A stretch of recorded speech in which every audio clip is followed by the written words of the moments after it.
blockchain consensus mechanism. අපි මේ පාඩමෙන් කතා කරන්න යන්නේ ඒ ගැන. මධ්‍යම අධිකාරියක් මගින් පාලනය වන පද්ධතියක උදාහරණයක් විදිහට රටක උපැන්න සහතික තොරතුරු අඩංගු දත්ත ගබඩාවක දත්ත ඇතුළු කිරීමට දත්ත නඩත්තු කිරීමට සහ යාවත් කාලීන කිරීමට සෙන්ට්‍රල් ඇඩ්මිනිස්ට්‍රේටර්ට තමයි බලය ලබා දීලා තියෙන්නේ. බ්ලොක්චේන් එකකදී මේ කතාව සම්පූර්ණයෙන්ම වෙනස් වෙනවා. එතනදී බ්ලොක්චේන් එක ස්වයං නියාමන පද්ධතියක් විදිහට තමයි ක්‍රියාත්මක වෙන්නේ. බ්ලොක්චේන් එක භාවිතා කරන ඕනම කෙනෙකුට ඒ සඳහා දත්ත ඇතුළත් කිරීමට, නඩත්තු කිරීමට සහ දත්ත යාවත් කාලීන කරන්න හැකියාව තියෙනවා. බ්ලොක්චේන් එකක සිදුවෙන ට්‍රාන්සැක්ෂන් එකක් සිද්ධ වෙන්නේ මේ නොඩ්ස් දෙකක් අතර. මෙන්න මේ නොඩ්ස් දෙකක් අතර සිද්ධ වෙන ට්‍රාන්සැක්ෂන් එකක් වෙරිෆයි කරන්න බ්ලොක්චේන් එකේ මයිනර්ස්ලා සහභාගී වෙනවා. බ්ලොක්චේන් එකක් කරා සිදුවෙන ගනුදෙනුවකට අදාළව අලුතින් බ්ලොක් එකක් බ්ලොක්චේන් එකට එකතු කිරීමට කලින් මේ ගනුදෙනුවේ වළංගුභාවය සහතික කරගන්න බ්ලොක්චේන් එකට සහභාගී වෙන නොඩ් සියල්ලටම බෙදා හරින ලද ලෙජරයේ සමාන පිටපත් තියෙන බව සහතික කරගන්න නීත්‍යානුකූල බව තීරණය කරන නීතිමාලාවක් මගින් සියලුම නොඩ් අතර එකඟතාවයක් ඇති කරගන්න ඕනේ. මෙන්න මේ විදිහට සකස් කරගත්ත නීතිමාලාවක් කරා සිදුවන ක්‍රියාවලිය කන්සෙන්සස් මෙකැනිසම් යාන්ත්‍රණය ලෙස හඳුන්වනවා. සරලවම කිව්වොත් බ්ලොක්චේන් කන්සෙන්සස් මෙකැනිසම් කියලා කියන්නේ බ්ලොක්චේන් එකට අලුතින් බ්ලොක් එකක් එකතු කිරීමට නීත්‍යානුකූලභාවය තීරණය කරන ඇල්ගොරිතම් සමූහයක එකතුවක්. මේ කන්සෙන්සස් මෙකැනිසම් යාන්ත්‍රණ ප්‍රධාන ආකාර දෙකකට බෙදලා දක්වන්න පුළුවන්.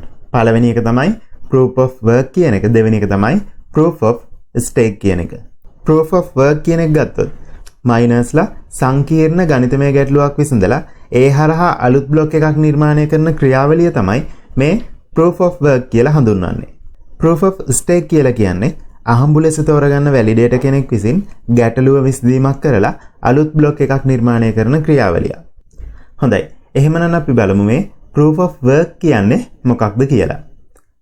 මේ proof of work කියලා කියන්නේ 1993 වර්ෂයේදී සින්තියාස් ඩ්වෝක් සහ මෝනි නේෝර් කියන පුද්ගලයන් දෙදෙනා විසින් හඳුන්වා දුන්න සංකල්පයක්. මුලින්ම සාර්ථකව මේ සංකල්පය භාවිතා වෙලා තින්නේ 2009 වර්ෂයේදී සතෝෂි නකමොටෝ නිර්මාණය කළ බිට්කොයින් සමග. POW. එහෙම නැත්නම් මෙන්න මේ proof of work කියන ක්‍රියාවලිය මයිනින් කිරීම විදියටද හඳුන්වනවා. මෙහිදී මයිනර්ස්ලා nodes විදියට හඳුන්වනවා. විශාල ගණනය කිරීමේ බලයක් අවශ්‍ය වෙන සංකීර්ණ ගණිතමය ගැටලු විසඳීම මයිනර්ස්ලා තමයි සිද්ධ කරන්නේ. මේ සඳහා මයිනර්ස්ලා විසින් CPU mining, GPU mining, FPGA mining, mining pools, ASIC mining වගේ බොහෝ mining ක්‍රමවේද භාවිතා කරනවා. මේ proof of work ක්‍රියාවලියේදී යම් ගනුදෙනුවකට අදාළව ගණිතමය ගැටලු විසඳීමෙන් විසඳුම් සොයා ගන්න පළමු මයිනර්ට ත්‍යාගයක් විදියට රිවෝඩ් එකක් ලබා දෙන අතර ඒ ගනුදෙනුවට අදාළ බ්ලොක් එක බ්ලොක්චේන් එකට පිළිවෙලින් සම්බන්ධ කිරීම සිද්ධ වෙනවා. මෙහිදී සංකීර්ණ ගැටලු විසඳීමට විශාල ගණනය කිරීමේ බලයක් අවශ්‍ය වෙනවා. මේ උපකරණ මිල අධික වෙනවා වගේම ක්‍රියාත්මක කරන්න විශාල විදුලියක් වැය වෙනවා.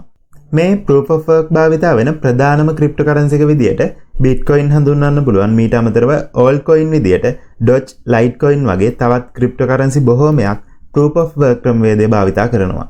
ඊළඟට අපි බලමු proof of stake කියන්නේ මොකක්ද කියලා.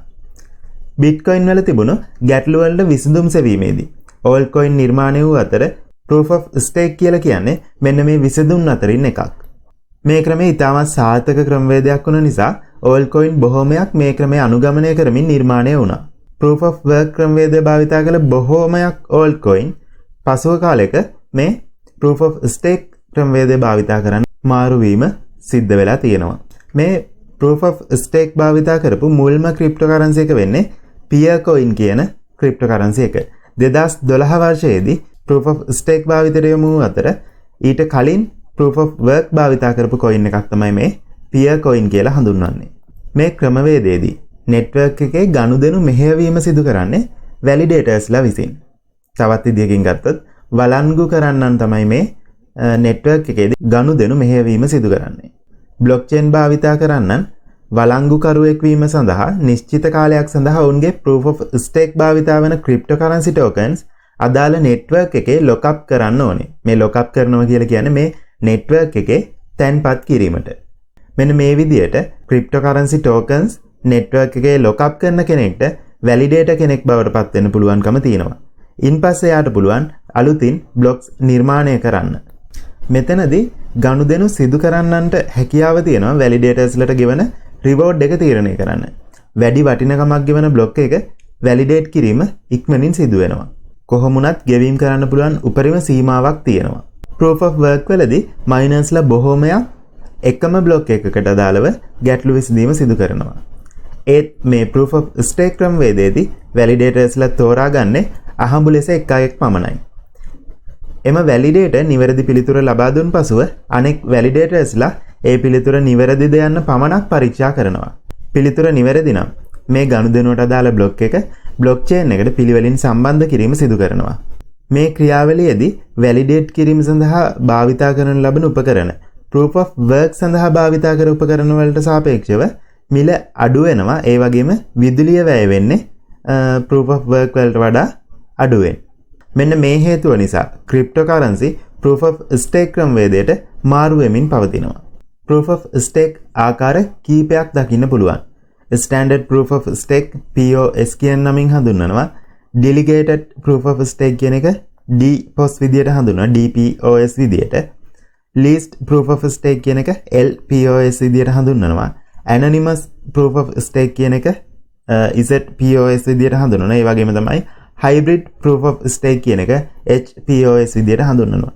මේ තියෙන්නේ ප්‍රධාන proof of stake ආකාර කිහිපයක්. මීට අමතරව තවත් proof of stake ආකාර අපිට දකින්න තියෙනවා. මේ ගැන වැඩිදුර අධ්‍යයනයක් කරන්න, මේ ගැන හොයලා විස්තර දැනගන්න මේ දේවල් කොහොමද ක්‍රියාත්මක වෙන්නේ කියලා. proof of stake භාවිතා කරන ක්‍රිප්ටෝකරන්සි සඳහා උදාහරණ විදියට කාඩානෝ, සොලානා සහ ටෙරා ලුනා හඳුන්වන්න පුළුවන්. අපි යමු ඊළඟ පාඩමට.